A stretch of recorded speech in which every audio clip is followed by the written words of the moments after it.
This is a question that I've asked in a practice HSC paper that I set for my class, and it is in the short answer section. It's worth 4 marks, which you would know by now equates to around about half a page in the short answer section. And the question is, explain how physiological adaptations in response to training can improve an individual's performance in an activity using predominantly the Alactacid or ATP-PC energy system, such as a 100-metre sprinter. Now this comes from obviously core 2, and it's from critical question 1, assessing the relevance of types of training, which types of training are best suited to different sports. And if we go over the page, this comes from how would this training affect performance? Right, that's where it fits in. Now let's have a look back here. I would suggest that you do circle relevant words, and I've sort of triple circled how. The question is asking, explain how it leads to improved performance. So it's not just enough to list what the physiological or physical adaptations are. You've actually got to say how that translates to improved performance. Physiological, I said, don't accidentally read it as psychological. They both look the same. Make sure you're talking about physical or psychological. In response to training, what type of training? Anaerobic training, obviously, of the ATP-PC system. And it was in the question, it says predominantly using that system, because it's obviously no exercise uses exclusively one system. There is nothing that is purely aerobic or purely anaerobic, or indeed purely uses the ATP-PC system. They're all a little mixture.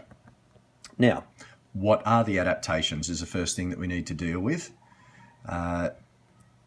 Increased storage of ATP or adenosine triphosphate in the muscles. So if we train this system, the muscles will actually hold more ATP. Also, increased storage of phosphocreatine or creatine phosphate or CP, whatever you would like to call it, in the muscles. And we would know that after that, the initial lot of ATP is exhausted, which is after the first 2 to 3 seconds, that the phosphocreatine gets a little message from an enzyme, breaks apart, releases energy to resynthesize more ATP, and that's going to last us for the next, say, 7 or 8 or 10 seconds, depending on how efficient your system is. We're also going to see the adaptation of muscle hypertrophy, which simply means muscle growth. Its opposite is atrophy, which is muscle wastage or shrinkage. So muscle hypertrophy.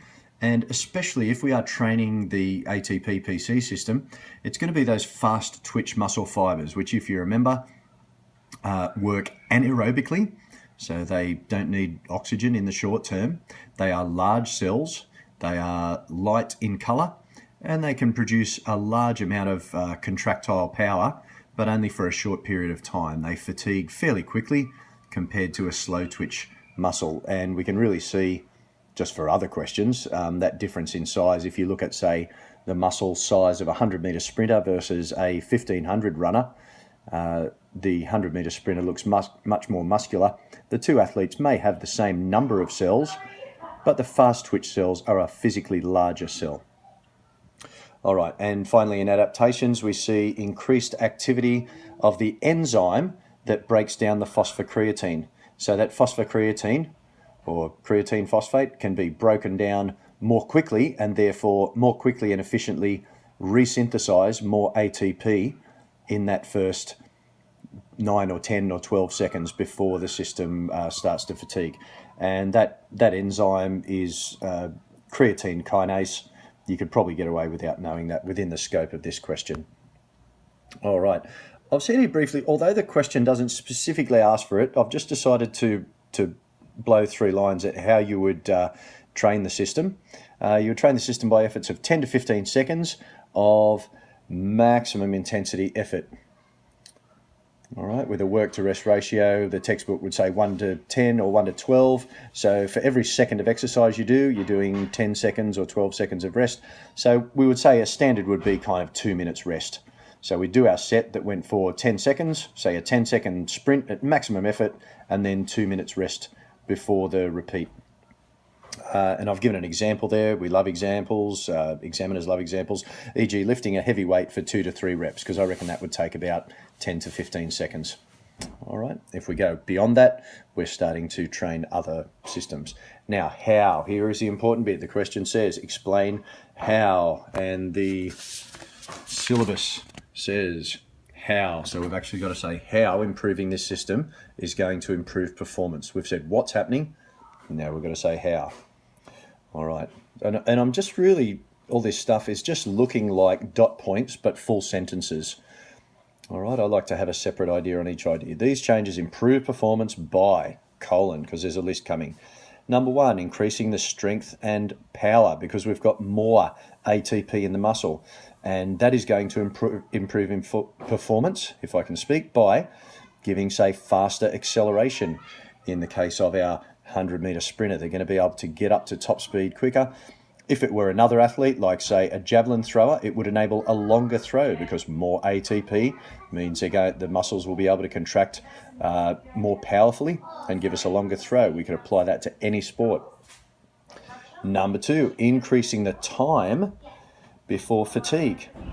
Because we've got more ATP storage and more phosphocreatine storage and more of that enzyme to break down PC, we can hold for example, in our sprinter, we can hold our top speed for longer before fatigue, or we can be in the boxing ring for longer, throwing punches before fatigue.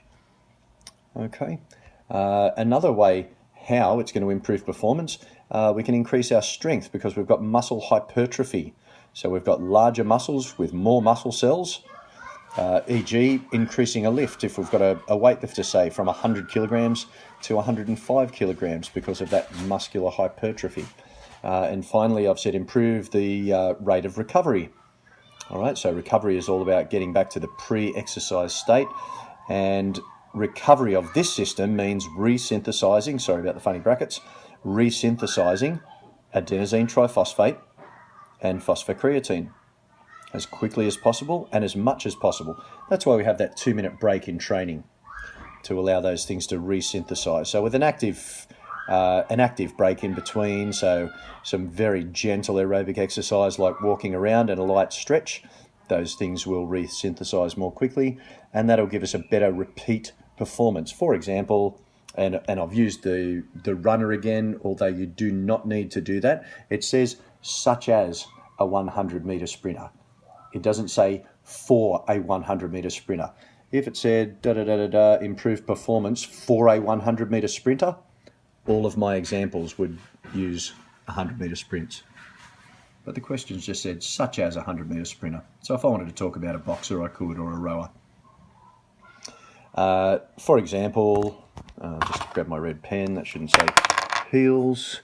It should say e.g. heats, and then the final. So our 100-meter sprinter does their heat, and then they get a break. It's going to be more than 2 minutes. It's probably more like half an hour or an hour.